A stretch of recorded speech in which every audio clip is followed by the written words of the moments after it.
Right, so gold popped hard yesterday. Look at that. So we were testing this 3,260. We flushed it, very nice. I was hoping to go lower. We did have a nice bounce that day. The next day, we already retested 3,260. We closed below it. So far, so good. I was hoping yesterday, Monday, that we go back down, test basically 3,200, close below it, and now we're going to flush down here where I'm going to buy lots of miners instead of the little nibbles I did here. And basically for 2 days, I was nibbling 3,260, and on this flush day, I nibbled. Then I left it. I didn't sell anything. Obviously, I'm not selling anymore because I've sold too much, which is why I was hoping for and positioning for a further drop in gold to buy and just hold. Now I did nibble, and someone asked me, why do I nibble if I think we're going lower? Well, it's in case I'm wrong, in case of something like this. And what did we have here on Monday? Open at low of day, close at high of day, perfect gold candle. So far today, okay, we've given back some gains, but it's another continuation green. We've already tested this candle's high, 3,390. Let's see what happens. That should be resistance, but if we close above it, honestly, the next day it would be a bit ridiculous. Three candles and we're already at new all-time highs. But if we do close above 3,390, next stop is really 3,500, and that's impressive. That's cool. That's a lot of profit, but it's annoying. I just want so much more in the miners. But let's see what happens now. Silver, which has been stuck between gold and the markets, which have been completely opposed.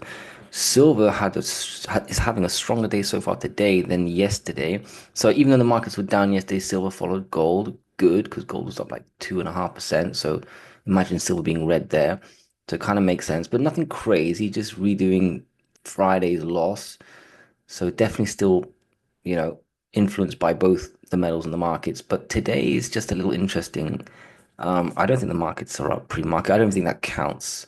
And by the way, the markets I expect to drop, but it's up quite strong. And if we're gonna finally have silver playing catch up, another candle like today, imagine this holds, right? It's gonna be different by the close, but if you start to close above 33.7 on silver, it just takes one more candle to be at 35. And that's where you go next, by the way. You're not going to go test 34. No, no, no. If you close at or above, especially 33.7, silver's going to be 34.5. And the next day is inevitable. The next day is, oh my God, we're above 35.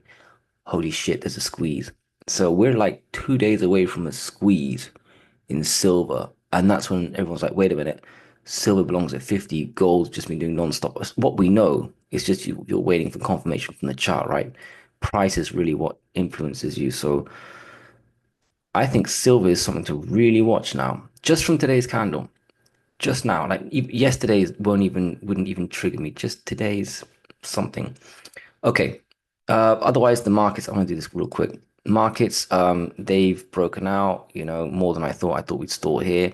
I have a feeling we've just run a bit too much. All right, this is ridiculous. I know if you look at the German markets, what is that? All the way back at all-time highs. That doesn't make any sense. And to be honest, the DAX was doing that here after the crash, and that kind of led the S&P back to all-time highs. So sometimes it's a nice cheat to look at what the European markets are doing. French market's not as strong, but the British markets. But you know what I mean? Like FTSE's just recovered the whole thing, the UK market, and now we've got a bit of a let's relax and maybe go back down. The DAX at all-time highs, that should be resistance despite the nice candle. So if you look at the S&P, yeah, anyway, I just feel like the markets could go down. And they've all kind of look a little bullish. Dow Jones just broke out of this. Russell kind of just reclaimed its old support. So, but I just feel like the markets are going to come down. That'll be interesting to see how gold and silver react. DXY, that'll be interesting to kind of bounced. I was expecting a bit of a stronger bounce, like maybe even go to 103, which is why I expected gold to go down low, but already at 100, sort of fizzling out, and you could draw an ascending here. I just feel like we could go back down to 99, and if we do, is gold at the all-time highs, and what's silver doing, and what's the market doing? Constantly the same question. Yields, by the way, just kind of indecisive, so I'm not going to show too much of that.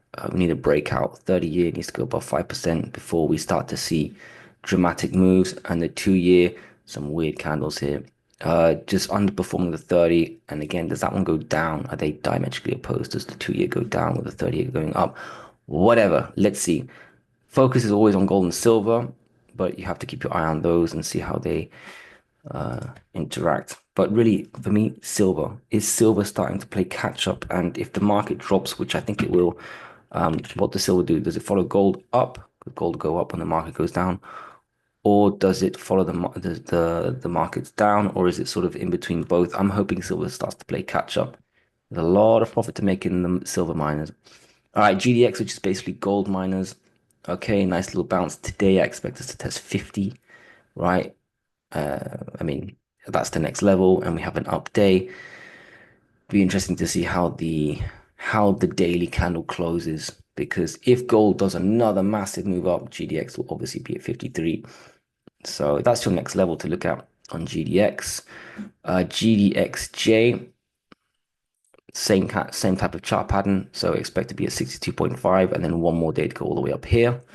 Now the silver miners, obviously they've been way weaker. SILJ, this one can go. Sorry, SIL, the seniors, that should go there. That's kind of following gold, actually, more than silver. So that's cool. But in the end, I'm trading the individual miners. And there's only two kind of silver stocks that I own that should be in SIL, Pan America being the main one, and that's actually underperforming SIL for once.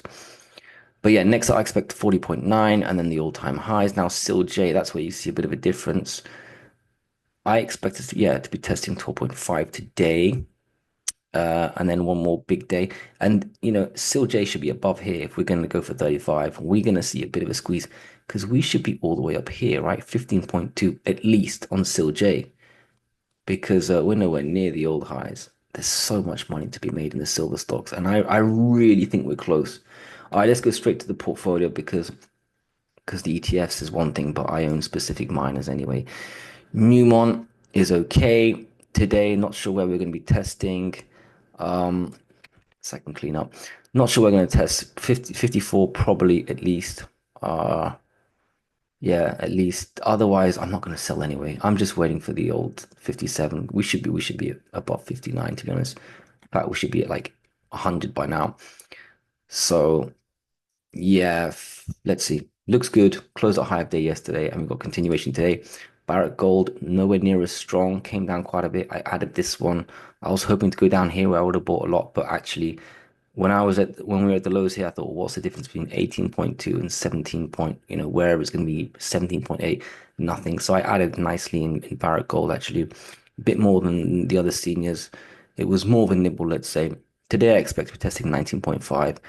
I don't think we're going to fill the gap. That's too much. But once we have gold testing its all highs, I think we do more than fill the gap. Agnico, always strong. Yeah, today I expect 120. Should be at 120. We're going to do more than just, 117, 120, and then we're going to make new all-time highs before gold does, obviously. Then Pan American silver has come down more than I thought. Today, I expect at least 25 if silver gains hold, obviously. But I'm not selling this one anymore. It's worth quite a lot now, thankfully. I bought nicely on this dip. I bought here. This is your 3260 or whatever it is, gold support. Then it flushed. So today I expect 25, but at least 25 because silver's quite strong. But if silver starts to do its 35 squeeze, Pan America is going to be, high 30s very quickly, I expect. So this one, even though it's a strong silver senior, gold, I think mine's like 75% gold or something. But this one I expect to move very strong, even though it's a senior stock. Wheaton, extremely strong chart pattern. Look at that close at high of day. Basically no candle here except the old highs. So this one I expect to test its all-time highs today. And then it's going to be at 100 real soon. Wheaton just perfect. Better than Agnico chart pattern today. Agnico has just been too strong for too long, but Wheaton is taking over, I feel. So that one is just a beast. Not saying that one anymore. That one's actually worth as much as the seniors now. I've kind of equalized the value of the royalties and the other seniors. The royalties were worth a little less. Now they're worth kind of the same. Franco Nevada, I expect here 172.5. And then one more day before we're basically at 180 new all-time highs. This one finding new all-time highs every day. Like Wheaton, it was certainly not the case down here. So I'm just really happy about that. Metalla, yeah, this one doing what Metalla does, staying weak, but actually I would have expected it to be weaker. So it's holding, constantly retesting the descending. Maybe today we're at 305, this little level here, before we start testing the sort of just before 320 zone. It'd be interesting to see. This one, I just hold it, right? I just hold it. I'm not selling it. I'm not selling it. I have plans to sell it just because of where it should be within 13 months. It should be in the sixes or something. It's just been crap for so long. But anyway, that's Metallic. We'll see what happens.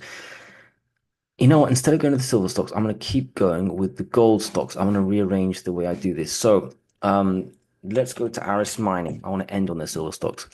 Aris Mining, gold stocks. We continue with gold stocks. Closed at all-time highs. Closed a high of day.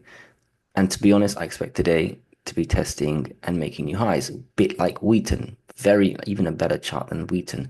So 5.7, even 5.8 could be possible today with gold up again. And then you zoom out, I don't see much before, well, 620, but I'm going for the 660 move because if you zoom out, this one is a wild stock, huge moves, and it's recovered from the depths of bankruptcy, and you've got gold doing what it does. So if it's ever going to make a crazy move, it's going to be now, which should have already happened, but now it looks really good. So this one looks very nice. Right, I am gold, continuing with the gold stocks. I expect 740 today, but I'm not trimming this one. Even if we go test the 840, which probably will take gold going at all-time highs again, but I'm just ready to hold IM Gold for a while. I think it's going to have great earnings news, just great future. So I'm in no hurry to nibble out of this one, but I have this habit of nibbling, so can't promise I won't. But that one looks good. 740 today, probably. Equinox, that one came down nicely. I nibbled everything anyway. But this one I'm not nibbling out of this one, so 670. I don't know. It won't go to 740, but I'm looking for a move back to 740. It'll probably get there before gold makes all-time highs. B2 gold, real resistance. Yeah, there's something at 320, 325-ish. You know, there's something there before the old 350 level, which it needs to close above 350. Then you can finally move up, like I don't want to say it's going to be a squeeze, but move up quickly. And finally, SPSW, which is stuck between several commodities, but this one may even test 520 today. This one moves a lot. All right, let's go to the silver stocks. I think it's all about silver. Starting with First Majestic, 630. Yeah, that's too close. I think if silver really starts to move and today's having a good day, 680. You got to aim for 680 and a close above 680 immediately takes you to this squeeze zone. And it is a squeeze zone. Um, let's make it look a bit. Well, I mean, these are all levels. There's a reason they're there. So once you, and we're not going to get to 680 today, but once you start closing above 680 or 690, actually, first of all, silver's going to look like it's going to squeeze. And then this one's going to be very quickly, pre-market. The day silver's looking like it's squeezed. You're going to be at 740 real quick. And this thing can just bam, 840. And then people start looking at it. It's already done like probably a 30% move before people start looking at it. And then you're like, oh my God, $10 in the same week. There's something, honestly, there's something coming here in silver. And the potential is huge. I mean, look at that. We're basically at all-time lows. So I don't know. Am I getting ahead of myself here, or is it just today we're going to be above 640 if silver holds, which means next up is 680. And once you're 680, you got to look at silver, and silver looks good. You got to think slightly bigger picture. Fortuna has been holding this 590 nicely. Yeah, 625. I see a couple of candles recently hitting that area. Maybe that's where we chill out at today, but next level is the old high 680, and it's been very, very strong. And it's good to be in strong stocks. They want to go back up again. So Fortuna back to this high 680 kind of zone this week. We really need silver to continue. It could be fantastic gains. CDE, you can see the curl here, bounced at 530. This one, I mean, this one's going to be probably at 570. You can see a little something there, 570. Look at this. But I'm looking for a bigger move. I'm just looking at the 15-minute chart. Look at this. What is that? That's something. Well, anyway, look at that. You can see it wants to take out 550. Obviously, today we're gonna open above 550, and yeah, you got this little gap zone we're gonna be playing with today, but it's all about the bigger move all the way up there. So CDE, I'm looking forward to that. I think it's gonna finally start to pump the way I used to see it pump. Heckler, which had a huge drop the other day. Obviously, I bought that without even reading the news. I just bought it. I'm looking at the levels. Well, I bought it at 480 and then I bought again down here. 480 is like when I saw it and I was like, okay, buy. I don't care, buy. And then I basically bought low of day. I mean, you had a long time to buy that. I was just hanging out at the low of day for a while. So like even below 460. And then yesterday, nice 5% move. I'm not going to sell that. Today, I think we can retest the drop zone, the old support. So it's not going to hit 540, but 538 something. Normally I would nibble that, but looking at silver, I might nibble like so I did two buys here. I might sell one here and hold the rest for a move back here. And then I'm holding what I was holding anyway. So once I've done the two sells and we're all the way at six, I'm holding what I was holding anyway here, except we're higher after bad news. I'd expect strong resistance. And then if silver's going to squeeze, then Heckler will go up and whatever. I'm holding what I held there. That's how I might handle Heckler in case the squeeze doesn't happen and then it comes back down. Then I can buy back what I sold. But yeah, those are levels I'm watching for Heckler. You'll be asking still quite a lot to go back up here. But if silver squeezes, I'm sorry, I don't care what bad news you had, you're going up. EXK, that's also been curling here. I expect 380 today. Any continuation, we're going to be at 420. And honestly, this one moves if silver moves. Again, they are going to move. Mag silver, that's been holding this level, 1450-ish. Maybe we test 15.9. Maybe that's asking too much, but these are levels I'm watching at. And you can imagine the squeeze, right? If we're up today, up here, that's cool. One more move, we start to look squeezy. We probably go straight past 16.4. We go straight to 17.4. And then it's like, all right, if we're at 35, Mag Silver's way above 18. And now you got to zoom out the chart. And whenever you got to zoom out the chart, you're making serious money. All right, I hope that made sense. It's all about silver. Gold's bounced, and that's why I nibble before it goes to my preferred zone in case I'm wrong. And I don't mind being wrong because it means I'm making money, but I wish I nibbled more. But it is what it is. It's all about silver, though. It's all about silver. Good luck.